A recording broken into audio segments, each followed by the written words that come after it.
Hi guys, నాకైతే ఐఎన్టీఎస్ నుంచి praise వచ్చింది. మెడల్స్ అయితే ఇంకా రాలేదు, వచ్చిన తర్వాత చూపిస్తాను. ఐఎన్టీఎస్ అంటే Indian national talent search olympiad. ఈ ప్రైజ్ కూడా వచ్చింది. ఇప్పుడైతే దీన్ని అన్బాక్సింగ్ చేద్దాం. ఐఎన్టీఎస్ ఎడ్యుకేషన్ నుంచి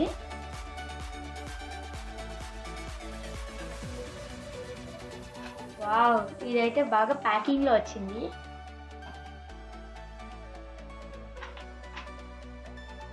ఓ, దీంట్లో మనకు ఒక స్కేల్, ఒక protractor and 2 types of triangles వచ్చాయి.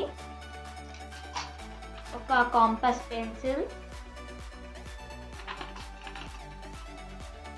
Sharpener, glue stick, compass, diameter, ఇంకా ఒక ఎరేజర్ అయితే వచ్చింది. ఇదైతే మనకి చాలా యూస్ఫుల్ అండ్ నా స్టడీస్కి కూడా చాలా యూస్ఫుల్ అవుతుంది. నాకైతే ఇది చాలా నచ్చింది. ఇలాంటివి మన దగ్గర ఎన్నున్నా అవైతే చాలవు, కానీ ఇదైతే నాకు స్పెషల్. Okay, bye.